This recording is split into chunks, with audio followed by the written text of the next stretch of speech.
Did you mute me, Fitz? Or did I mute myself? I muted you. Oh, yeah, good call. So you don't have to listen to me and Sonny being like, wait, so what time are we going to the gym? What's happening? And who's doing what? Hi, Lauren. I got your book in the mail yesterday just by... This is Lauren, our awesome producer. Pretty into it. Oh, thanks. She's also an author, journalist, historian. The thing that basically just arrived at the house, and I was like, oh, what fortuitous timing. Oh, that's sweet. I'm DeLaunay Miller. I worked on the search and rescue team in Yosemite Valley for 3 years, I guess 2018, 19, and 20. And how did you get interested in Yosemite climbing history? Well, I'm from the East Coast, and I think for me, like, as a climber there without a big climbing community, I just read as much as I could about climbing. And I think I kind of had one idea of what Yosemite climbing history was like. And then when I kind of ended up spending a lot of time in the valley and working there and getting to know that community, I was like, wow, there's a lot of stories that we've never really heard of. And so what were some of those stories? I heard a lot about women being involved in the early days of climbing. This is like even the 30s, 40s, 50s, and just thinking about like women's involvement. And I felt like they'd often been written about as kind of accessories or like people who went climbing but weren't really like super influential in the sport. And I felt like when I started really digging into the kind of the way back history at the beginning of roped climbing in Yosemite, I was kind of shocked by how influential women really had been. And I feel like it was really different than things that we had heard before. Because I feel like now, I mean, everyone kind of knows that women crush and climb hard, and it's been that way for a while. But I think that when we think about like really the beginnings of rope climbing in Yosemite, you're like, oh, women were way more involved than I think people tend to think. So Lauren started digging, compiling stories, tracking down the women climbing pioneers.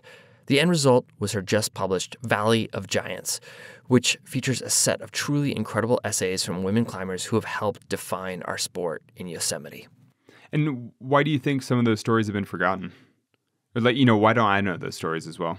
I guess within climbing, I feel like we have a tendency to prioritize telling the stories of like the first or the fastest or these things that are like the biggest achievements. And so I think that when we look back at early climbing literature, which is just really recording important ascents, I think we have kind of passed down this idea that women weren't involved in a lot of first descents, and so it wasn't really worth talking about, and those stories really weren't worth recording. And I guess I found that I started by thinking, okay, well, that isn't really fair. Like, just because women weren't involved in a lot of first descents doesn't mean that their stories aren't also valuable. But then I think that what I found was actually that that's not actually even true. And it's also like without any context about the barriers that women and other people from marginalized groups might have faced when trying to get into climbing that would have then put them later in a position to kind of leave a big mark on the sport. Some women have always been able to break through those barriers, but they had to kind of be like exceptional, right? Like they had to really stand out and really push much harder. Whereas... Yeah, Lynn Hill comes to mind. Yeah, like you needed to kind of have that personality type to be able to overcome some of those barriers. And it's not that they were impenetrable, it's just that not everyone is going to be in a position to do that. As she was working on a book, she was pouring through journals from the Stanford Alpine Club and going deep into online chat rooms on the now defunct Super Topo to find leads. I'd already gone through the 300 post chick history thread and had kind of started like putting all these names together.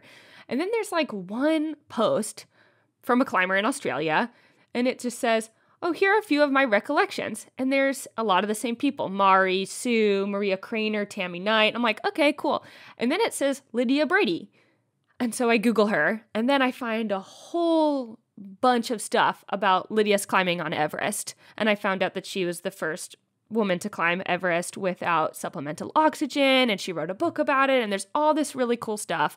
And then I finally find this section in Lydia's bio page on her website in which she says she spent about 9 months in Yosemite, and in that time she climbed 10 big walls, 7 of which were first female ascents. And I'm just like, well, that seems significant. Yeah, I was also surprised that I'd never heard of Lydia. I mean, everybody knows Reinhold Messner's name. You would think that I would have at least heard of her at some point. But I think she's just kind of flown under the radar for a long time. But not anymore. Welcome to Climbing Gold, Lydia.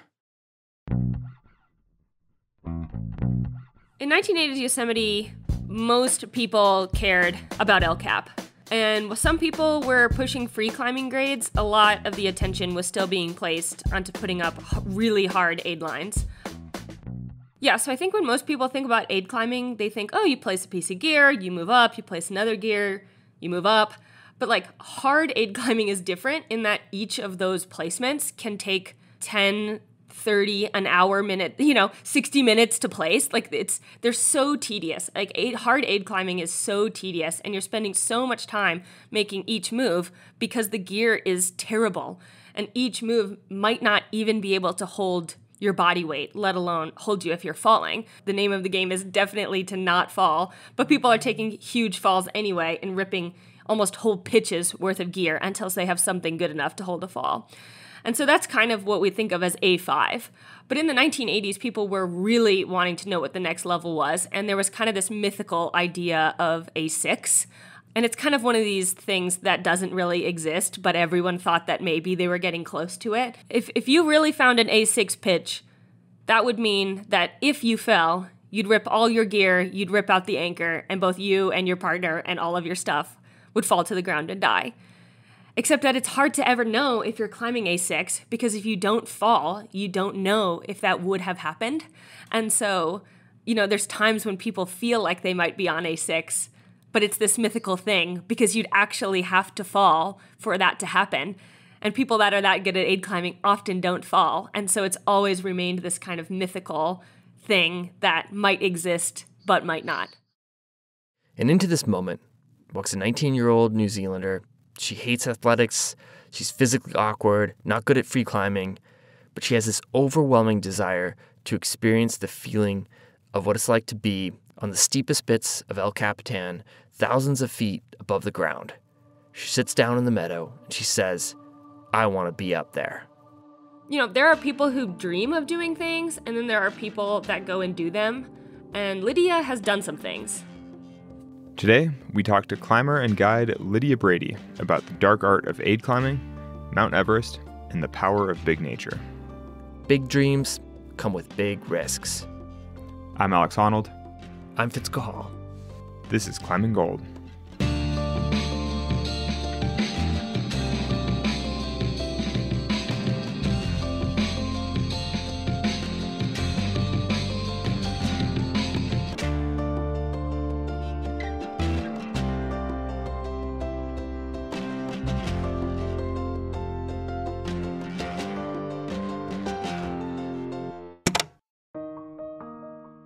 What I knew I had was I had a brain, and it's not exceptionally intelligent, but I'm really good at using what I've got.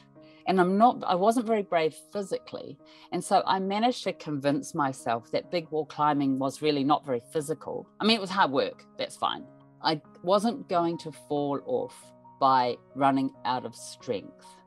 And once I figured that out, then that gave me the alleyway to getting up into those amazing places. I'm Lydia Bradey. I am an IFMGA mountain and ski guide and a Himalayan climber and an owner of a cat. And I live in Aotearoa, New Zealand by a lake. I love having adventures, but I also love having a really beautiful house. It's me. When did you start climbing? I started climbing when I was about 17, and I mountaineered. My background is that I was always super bad at sports, like super bad, so bad that I would, like the sports day at primary school, which is, up to about 10 years old, sports day would be 3 months out, and I'd be worried about it. It would be looming. It would be this thing I would be scared of because I was so bad at sports. And I was teased for walking funny. It was quite hard. I discovered what we call tramping in New Zealand. It's a very old, frumpy word, but it means hiking, but we generally hike without using the trails. So we cross mountain ranges, and we've got tons of mountain ranges, as you know, in New Zealand. And so it's sort of adventurous hiking. It was 1981. Lydia was excelling at mountaineering in New Zealand, and she decided to head to North America. She made an attempt on Denali, posted up at the cliffs at Squamish. And by the time I got to Yosemite, I had discovered aid climbing, but I still couldn't free climb. I was too scared to free climb. Free climbing was really scary. I know, it's like, no, my arms are really stick-like. Like I had a round body and like arms that stuck out and legs that stuck out. Like a kid's drawing. So how did you make the leap from playing around in Squamish to aid climbing El Cap? That's a pretty fast progression. So John Middendorf is a rad American climber who is one of the most academically intelligent people I know. He created a business called A5, which he then on-sold, which made big wall technical equipment and portaledges and but interesting designs, good designs. John must have been about the best person in the world she could have met. John had been rope soloing Zodiac, one of the most classic walls, and took a long fall and needed to temporarily retreat to the valley floor. He was looking to go back up onto the wall, and I decided I really, really wanted to go onto these big walls in Yosemite. And this was my opportunity. And I literally pestered John for 3 days. And I think his friends were going, who is this New Zealand girl with this weird accent pestering you to go up on the big wall?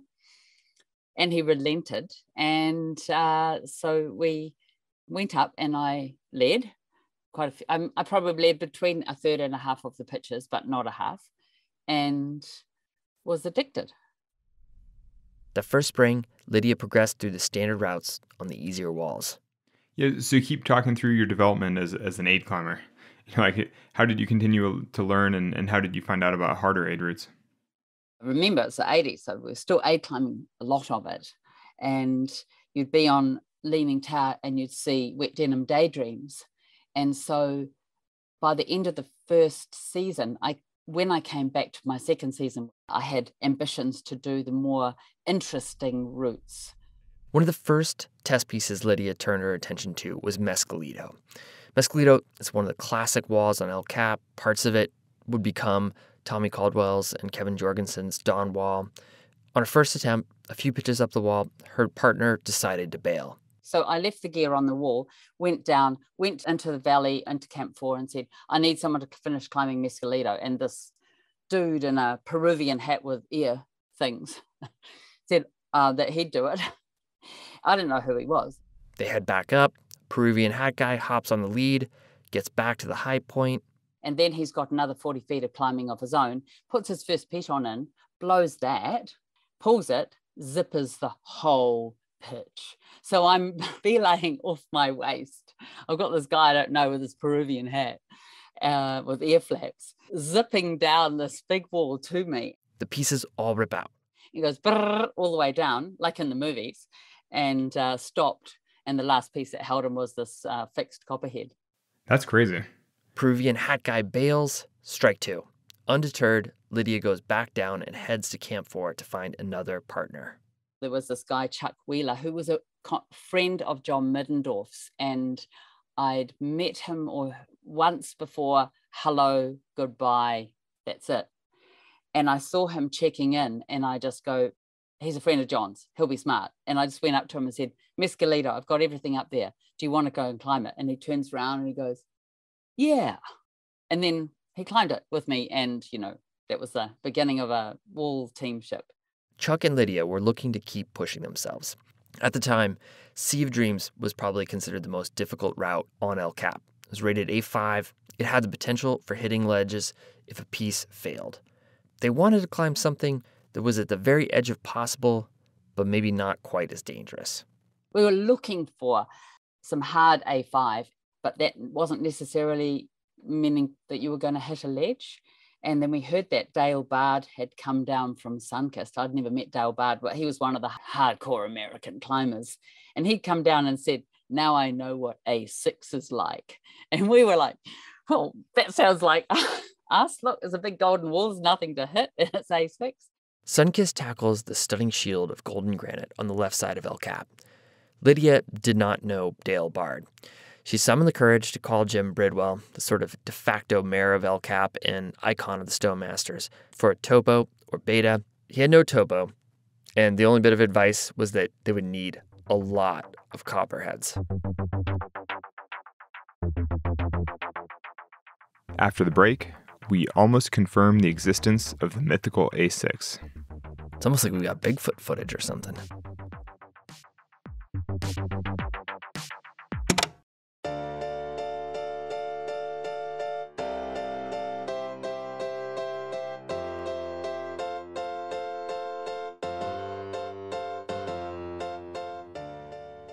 Alex, I feel like we need a little tutorial on aid climbing. Yeah, like how physical would 1980s big wall climbing be? Yeah, 1980s big wall climbing with extensive nailing would be more comparable to a day of manual labor, like framing a house or, breaking rocks around in the yard and carrying them around. I mean, basically just hard physical work. I mean, it really has nothing to do with the way most people imagine climbing nowadays. Because, now you think of climbing as going to the gym and making cool moves and jumping to holds and chalking up. But I mean, 1980s big wall climbing, you're not wearing a chalk bag, you're wearing boots, and you're basically just swinging a hammer all day. It's like that's not what we consider climbing nowadays.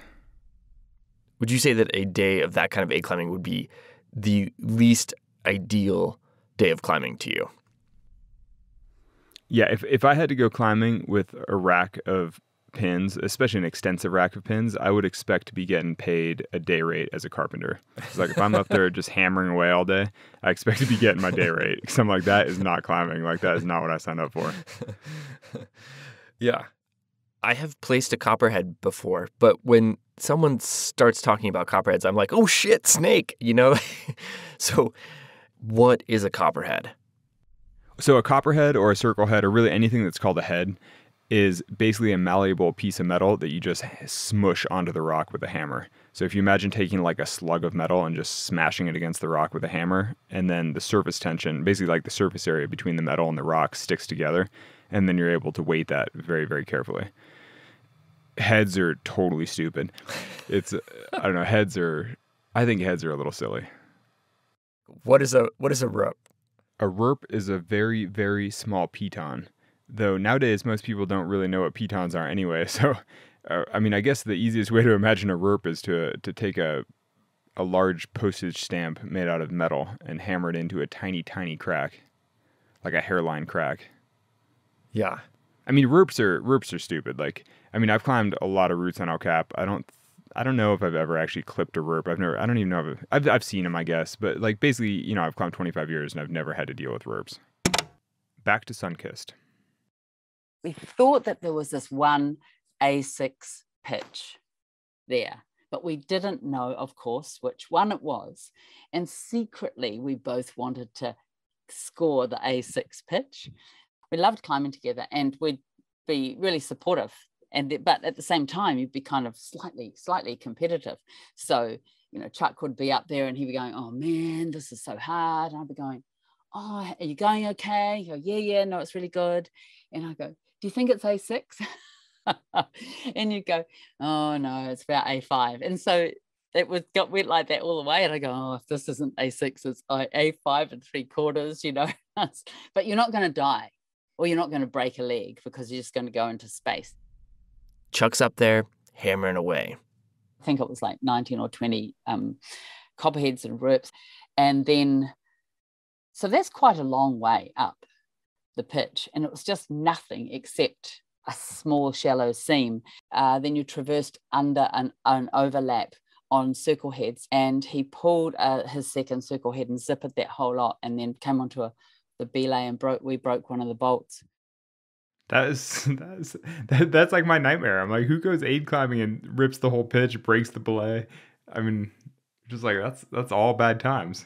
I know, but you're young. Like you're young, and I wasn't driving fast cars. Yeah, but I was once young in Yosemite too, but I got into free climbing. Didn't need to go do circle heads and just like, oh, that's all bad times. Lydia ended up tackling what would be the climb's crux. A thin seam where the climber is only really held to the wall by a few millimeters of metal. Lauren, from your perspective, what's so interesting about this story?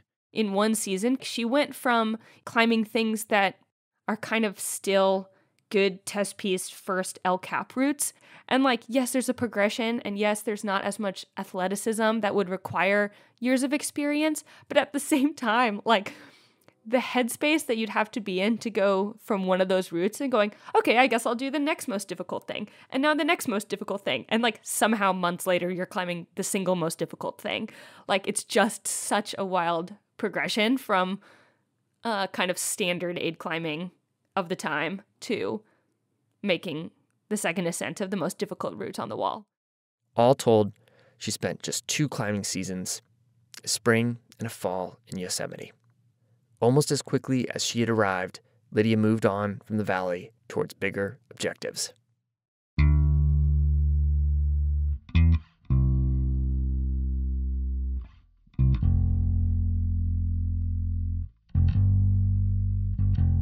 I decided to do the kind of mountaineering that was like hiking mountaineering, stomp, stomp, stomp. And because I was quite good at working hard and I was quite good at getting strong, so I gravitated into areas where I could use my brain and my motivation and my resilience, if you like. She turned her attention to the Himalaya. By the 1980s, climbers were no longer simply happy to get to the top of an 8,000-meter peak. They were looking for harder or more difficult routes or improving on style. In 1986, Reinhold Messner completed all 14 8,000-meter peaks without supplemental oxygen. The Eastern Bloc climbers were rampaging through ever more daring and difficult ascents. In 1986, Lydia began throwing herself into the deep end. That year, she endured a true epic after a storm closed in on her and her partner, and they were struck by multiple avalanches in India. In 1987, she summited Gasherbrum 2 in alpine style without oxygen. When the opportunity to join an expedition to Everest with a Slovakian team came up the following year, Lydia was curious. Could she climb Everest without oxygen? She'd be the first woman and first Kiwi to do so.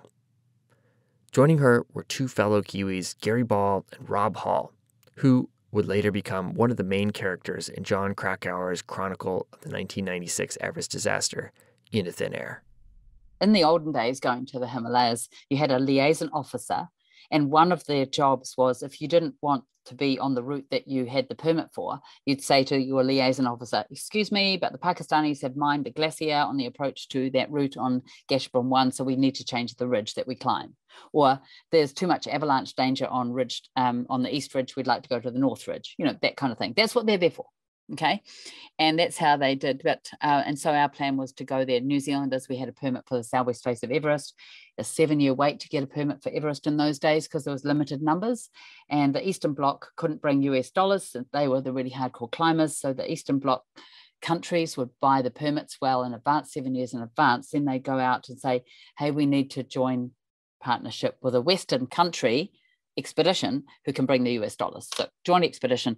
New Zealanders went off with a permit for the southwest face of Everest. We were going to go there and say, sorry, too hard for New Zealand climbers. Can we get a permit for the easy route? But we couldn't get a permit for the easy route because the important decision maker was out of town. So we were going to apply later. So we all went and tried a route without a permit, all New Zealanders.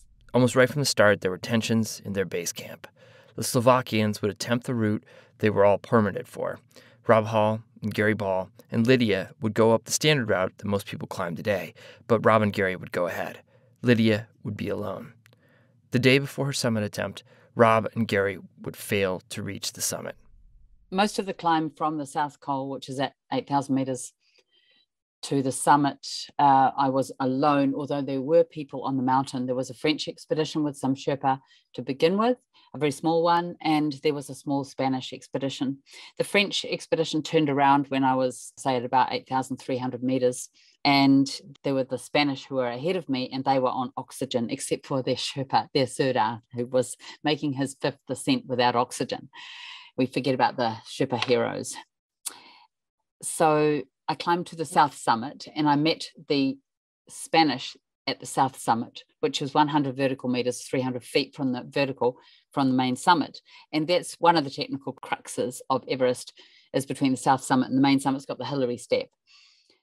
there was a little fixed rope on the Hillary step, just in one little spot. It was just a tiny rope and I couldn't see what it was tied to, but no other fixed rope. And at that point, I was really tired. I got to the South Summit, met the Spanish coming down, and they were really stressed because they had two people, one person with really bad frostbite, one person with cerebral edema. And so they were really, really stressed. And they said, if I continued on, I would die. It wasn't very reassuring. It was a really big decision to go on. I had the thought that I knew I could get down from the South Summit and I knew I could get up to the main summit. But I knew that at some point the energy or the gas, it's not really the gas, but that's how it felt like, the gas would go. And I had no idea of whether I could complete that whole circuit up to the main summit, back down to the South Summit and then down. So that was the only time that I have consciously, slowly walked into risk.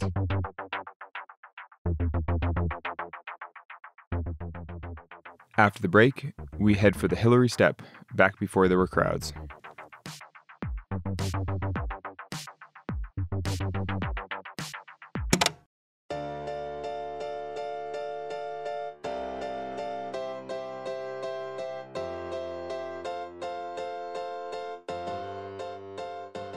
So, Alex, I was thinking about the moment on Everest and kind of how it related to what Lydia was doing in Yosemite and aid climbing. And it was like, this is exactly like standing on one body weight placement after another. You know, it's like you're taking steps further away, right? Totally. Yeah, it feels like each step upward is just making it more and more sketchy. Totally. Yeah, it's almost like you're swimming away from shore straight into the ocean. But in some ways, those are some of the best moments in climbing, are those moments of commitment where you just decide that you're like, okay, I'm all in and I'm doing this thing. You know, I mean, I've certainly experienced those moments free soloing sometimes or like leading on gear. You know, maybe I don't want to do this, but this is what has to happen. And now I'm totally committed. And, you know, this is now like my whole life is now focused on achieving this one thing, like getting to my next piece of gear. Or the summit of Everest.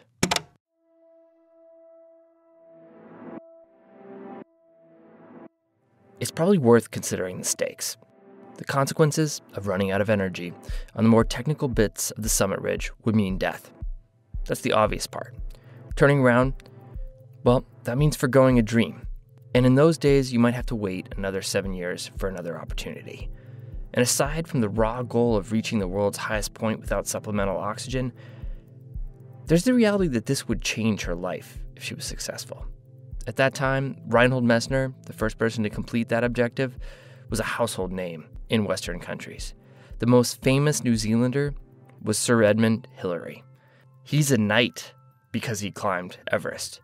So the upsides of a successful summit are big. But this was my chance. So I felt the risk almost as if it was a closing down of your vision. So, you know, everything goes down to a funnel. All I've got to do is focus on the steps ahead. Lydia decides to go. And I just felt that as soon as I got closer and closer and closer to the summit, I was, of course, further and further and further away from safety. People ask me, how was it when you finally got to the summit? And my real answer is that I was so happy because I could turn around and go down. And what I always find with altitude climbing is it's so much easier going down than going up. It's more easy than at sea level. I had mountaineering experience from New Zealand. I had ice axe, step, step, ice axe, step, step, and steep terrain. I was experienced at just moving through moderate terrain with an ice axe and crampons. So I could go into autopilot mode, but I've always considered that that's my biggest kind of slow step into risk.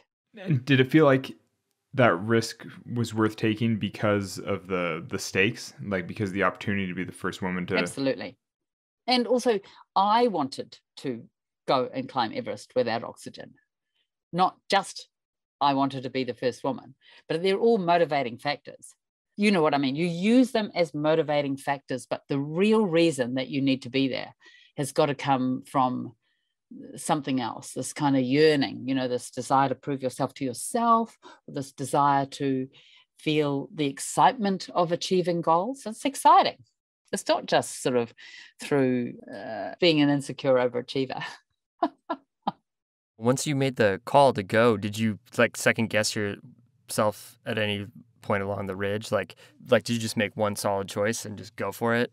Or was it kind of something you felt out along the way? The Hillary step was quite committing, actually, because, you know, you had to bridge up this kind of corner, and it's so different with ropes. It's so different because you're not going to fall. I mean, if you fell, you just hang on a rope. And that was kind of okay going up. But coming down, I got to the top of the Hillary step, and that was probably my weakest point. And I just go, oh, I can't go down here. I'm going to fall. I'm just too tired. I can't go across this. I can't go across this. Well, I have to go across this because actually the outcome is going to be the same if I don't. So I was nearly going to stay there at the top of the Hillary step. And I just managed to override my motivation to sit by the motivation to get down. And I probably used it, look, if I get down, I'll be the first woman. But in that is also the joy of getting out. And this comes to this whole concept of risk. The key takeaway I learned was this: if you try to do the things that you are prepared to take responsibility for, then you do it's much more interesting, and it's much more rewarding, and you also feel a little bit better about it, and it's not just about epicness. You know, that moment of sort of commitment on the South Ridge, deciding to just go forward to the summit. Have you experienced, I don't want to say out of body, and it's probably a little bit different when you're at super high altitude like that, and you're hypoxic and slightly impaired, and even in the best of circumstances. But I've sort of experienced a lot of, I don't want to say out of body, but slight like automation or something, you know, where you sort of go into autopilot and your body just sort of performs whatever it's supposed to do once you sort of commit to a choice. It's like, have you experienced that with taking those kinds of risks? I think that's a really nice way to describe that. And probably, yes, I would have made that decision to go along the summit ridge, and then I get to the Hillary step, and then I had to make another decision. You know, I came back into myself, if you like. I'd never had an out of body experience, and I have felt in the zone a couple of times, just recently rock climbing, because I've just gone back to rock climbing after years and years of not rock climbing, and tiny things like really, really, really simple things. And wow, it just flowed, and I was just right there, and I didn't even feel about where I was. And perhaps that's the same. And so it's less outer, but almost more inner. Yeah, exactly. But just a sense of surrender to the experience where you're like, you know, I'm not going to second guess this anymore. It's just happening. And it's happening to me.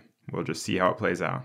For me to walk along that summit ridge, I just have to, every breath is a motivation. You know, you're just like, okay, I'll commit to it. And then you have to focus. I had to focus on just getting my breathing and not stopping for more than 10 breaths at each stop, because 10 breaths will become 20 breaths, become 30 breaths, and then I'm just stopped. And then I stop, and then I die. So basically, I'm not just kind of just in the zone. I'm 100% focused on doing the actual the physicality of the climbing. It just requires quite a lot of work. Yeah. Did that make, you know, that choice of like being like, well, that was like the little extra motivation to be the first woman without oxygen? Did it make you famous? Like, were you a kind of a national hero because of it? I was a national unhero because of it, because the people on my expedition, the New Zealanders, were a joint expedition with Slovak, who made a second descent to the southwest face of Everest, alpine style and without oxygen. But they all died when a big storm came in once they'd reached the summit. So they all died on the way down. And the New Zealand team, we were all going to climb the easy route, the normal route. The rest of the New Zealander team attempted Everest and then went home. And then they included Rob Hall, who's kind of famous in the movie Everest, you know, for dying in 1996, and Scott Fisher in that big storm with all these people on Everest. But he was on my expedition, and he and his friend Gary, they made an official statement that it wasn't possible that I climbed Everest. So my ascent became incredibly controversial. And it wasn't until later that it was ratified that I'd summited Everest. So yeah, I went into a pretty dark place for a while. So I was an unhero. Was that strictly like personal jealousy sort of thing? Or I saw something written up online that had to do with permits and the legality and the Nepalese government and all those kinds of things. I mean, was that like a petty move, or was that like sort of a strategic move? Yes to both. So we all went and tried a route without a permit, all New Zealanders, except they didn't summit. So when they came back, they said, oh, we were on the southwest face of Everest, which they weren't by a gazillion miles, and that Lydia broke the law and she didn't summit. And that was pretty hard to explain. But now it's really easy to explain because you just go #MeToo. I was a pretty kind of, I didn't sleep with the right people. And, you know, I wasn't super conservative. I was an easy target. I set myself up as an easy target, and then I did a really good climb, and it was easy for them to diss it. You know, it's nothing too complicated about it, really. But it had a huge, huge effect. Yeah, it's kind of a sad story that way.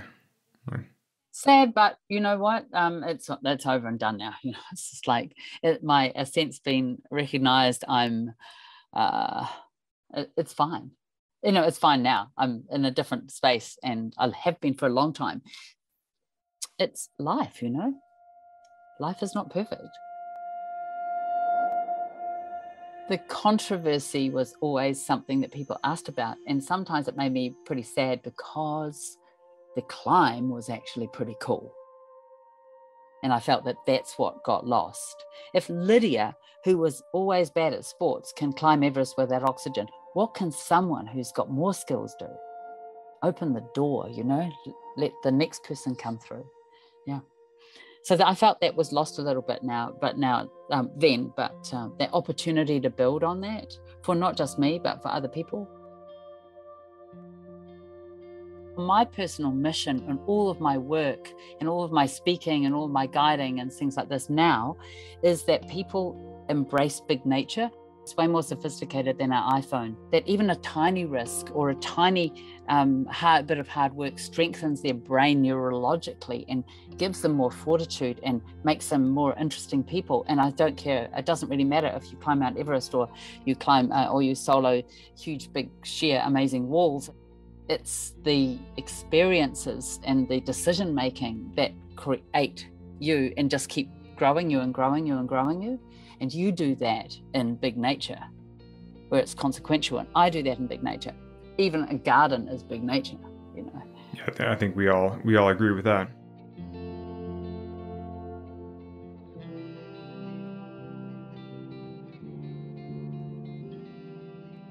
Thank you, Lydia, for sharing your story. You can find her at lydiabradey.com. And thank you, Lauren, for your curiosity and chasing it down the rabbit hole. We cannot recommend her new book enough, Valley of Giants. You can find it at good bookstores and online. Climbing Gold is a production of Duct Tape Then Beer. Alex Honnold is our host. This episode was written and edited by Evan Phillips and me, Fitz Cahall. Additional editing by Matt Martin. Production help from Lauren DeLaunay Miller, Austin Sayadak, and Anya Miller. Music today by Brendan O'Connell, Amy Stosenbach, and Cordelia Zars, and me. Our executive producers are Becca Cahall and Lacey Hendricks for Duct Tape Then Beer, and Jonathan Redsick and Ben Endy for RXR Sports. Thank you for listening.